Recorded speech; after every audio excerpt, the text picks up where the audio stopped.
talk a lot about how important it is to get up again after you fall down, about finding a way back after failures, about finding the courage to step up and create a second chance for ourselves.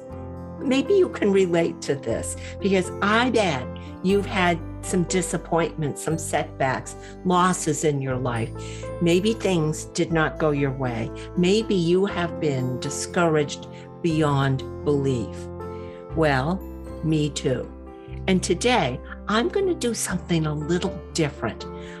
I'm going to talk about something really close to my heart, something that didn't work out the way I wanted. I'm going to talk about what it felt like to be deeply, deeply disappointed and what I'm doing today, right now, to create a second chance, to stand up again after a really tough disappointment. If you're new here at Our Anxiety Connection, welcome. I am so glad you're here. And if you're dealing with anxiety, like I am, you have come to the right place. This is our place. This is a place where we come together to deal with our fears and our worries. Because I'm not just a therapist. I've been dealing with anxiety my entire life. I grew up in an anxious family. Anxiety was how we approached our lives. We worried about everything. So believe me when I say I know anxiety, both professionally and up close and personal. I am so glad to have been able over the last couple of years to share some of my favorite strategies and tools right here at Our Anxiety Connection. You know, I can't believe it. I've done over 40 episodes, and I feel so honored to have such wonderfully kind, loyal listeners. Thank you, each and every one of you. And I am beyond grateful to be able to help so many people. This has always been my dream, to help people, including myself, deal with our anxiety. Which brings me to one of the biggest disappointments in my life. This was the kind of failure that made me want to go back to bed, pull the covers over my head, and forget the whole thing. Anyway, that disappointment was the launch of my book, Calm and Sense, A Woman's Guide to Living Anxiety-Free. After years, literally years of writing, rewriting, editing, re-editing, and struggling to fit my lifetime of experiences into just one really fabulous anxiety handbook, I'd finally produced the book I dreamed of producing. I was so proud of this book. I am so proud of this book. And then we launched November 2020. And I can remember how excited I was. I couldn't sleep. And even though we were right in the middle of all the chaos, the fear, you remember the panic of the pandemic, I was excited. And I remember thinking, this is the perfect time for this book. People are hurting. People are alone and afraid. And here in this book, I have so many tools and techniques. I can offer them right now to ease those fears and worries and to help us all find a way through this dark time. I felt sure releasing a book on anxiety when everybody was anxious was perfect timing. I believed that this book would offer us all hope in such a dark time. Well, I was wrong. It turns out people were busy reading the news, remember this, checking the case counts, Zooming with friends, doom scrolling on social, binge watching TV, and eating chocolate from the comfort of their sofa. What they weren't doing for the most part was reading my book. Now, maybe you can imagine my discouragement. I'd put years of work into this book. I created something I truly believed would help other anxious people. But there I was, like so many other people, a victim of bad timing. Now, don't get me wrong. There were some wonderful, amazing people who bought and enjoyed the book. And some of those people are you, the people who listen to this podcast, to this episode. And thank you. I really appreciated hearing from you, your stories of how this book helped you make small, wonderful changes in your lives. And, it made my world so much brighter in those dark days. Thank you. Thank you. Thank you. I am forever grateful to you. I also appreciated the people who were kind enough to write some really wonderful reviews and then to share them with the world. And I especially want to thank the amazing members of the Independent Publishers of New England, who I'm proud to say voted Common Sense their informational nonfiction book of 2021. What an honor. And I am so proud of that award that we now display it right on the cover, the brand new cover of the book.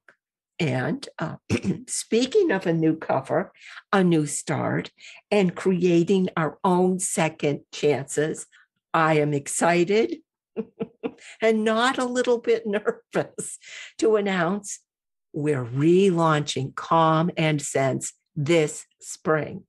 It has a beautiful new cover and a whole new energy and outlook. And I'm sharing with you, I am so excited to be quite literally creating a second chance for this book because I believe in it with all my heart. I believe in my dream to help as many people as possible. And between you and me, I wrote this book for myself and for every other anxious person on this planet who ever felt alone with their fear and didn't know how to get help. I wrote it for people who believed there was only one answer, and that was medication, or who believed there was nothing they could do to feel better. And most importantly, I wrote this book to offer us all a real choice. Now, let me explain what I mean by that. You go to your healthcare provider and she says to you, hey, you got some high blood pressure or cholesterol or blood sugar. Well, sometimes she says, whoa, this is serious. We need to deal with this right now. Can't fool around. And she writes you a prescription or she sends you off to a specialist because that's the right answer for you. And you take the pill or you go to the other specialist. But sometimes she might say something like, hey, this is something that maybe you can deal with on your own, just with some simple lifestyle changes. Change your diet, lose some weight, add some exercises. And she hands you a pamphlet or sends you to a website, something that offers you some guidance about what you can do to help yourself. Maybe two different scenarios. Maybe one is better for you, maybe one works for you, but at least you have a choice. And I didn't see that kind of choice when professionals dealing with mental health issues weren't offering us that choice.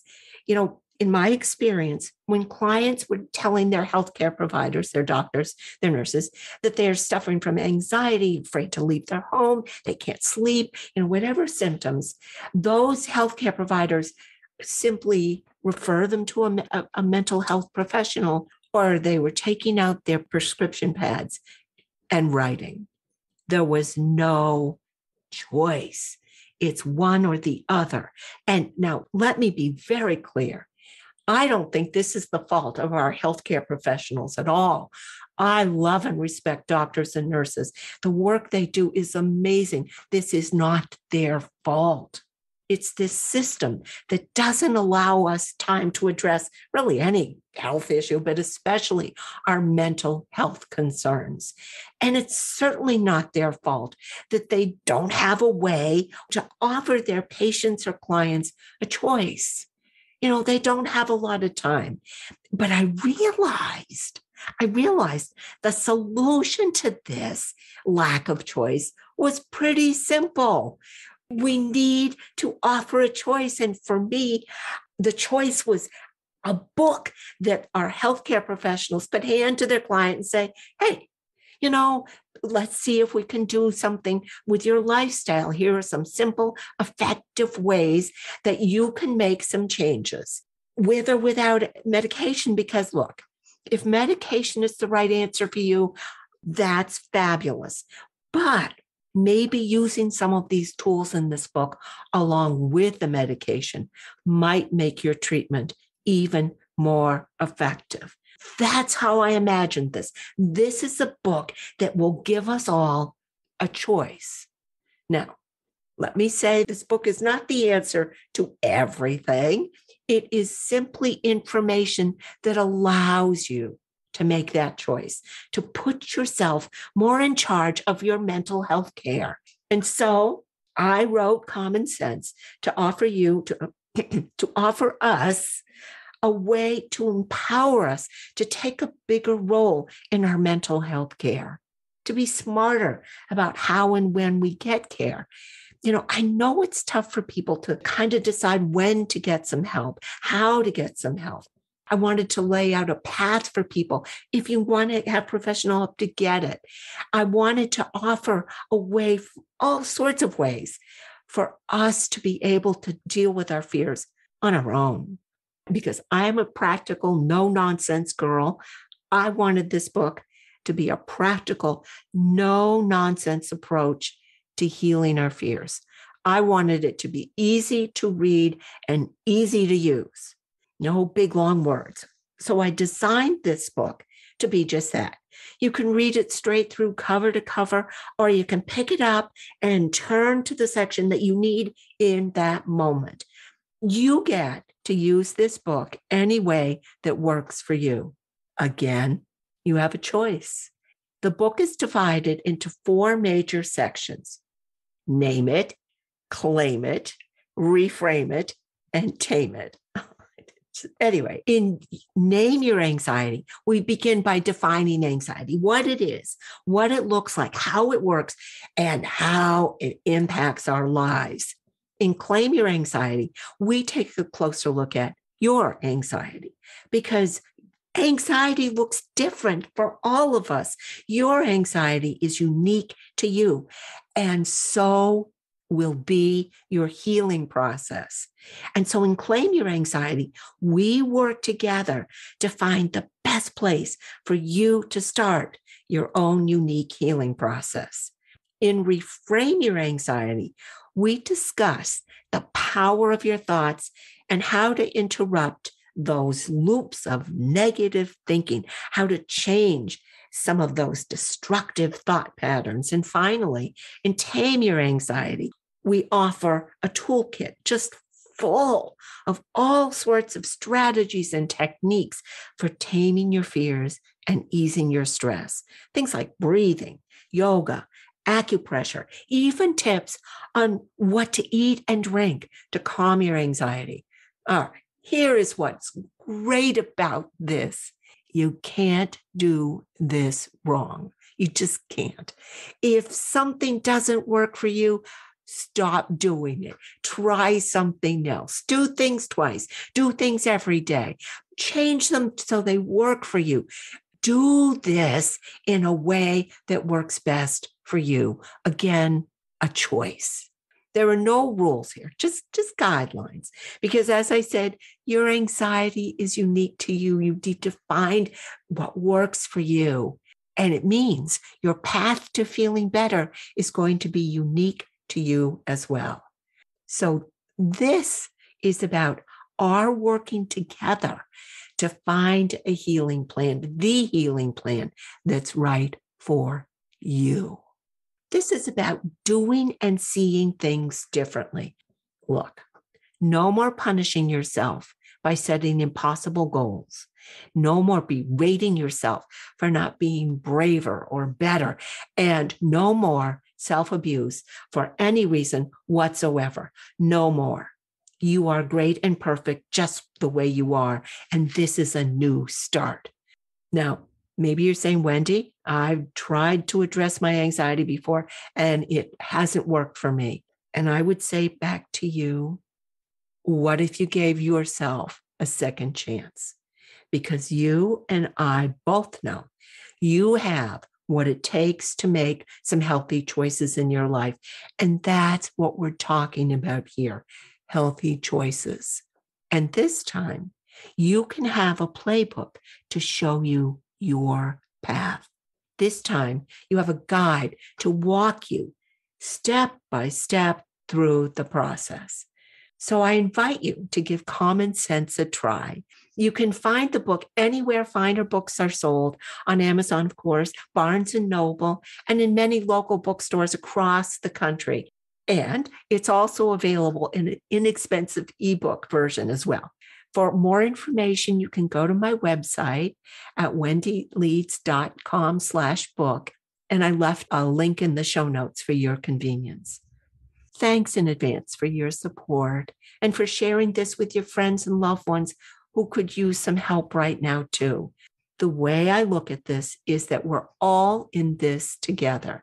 And what I've learned is what we can't do alone, we can do together. Let me add, if you're experiencing right now a failure, a disappointment, or if you're struggling, I want you to know that second chances are possible. The thing is, we just can't simply wait around for them to happen. The thing is, we have to stand up and make our second chances happen, make them work for ourselves. So, will what I'm doing work?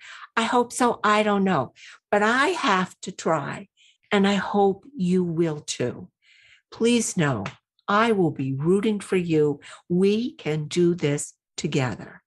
Okay, I'll stop here. And in the next episode, I'm going to get back to my regular format. So thanks again for indulging me in this episode to talk about failure, second chances, and my book, Common Sense. I don't like talking about myself, especially failure. And so, as you can probably tell, I am very much looking forward to rolling up my sleeves and getting back to business in the next episode. Okay. And until we're together again, I wish you peace, joy, and love.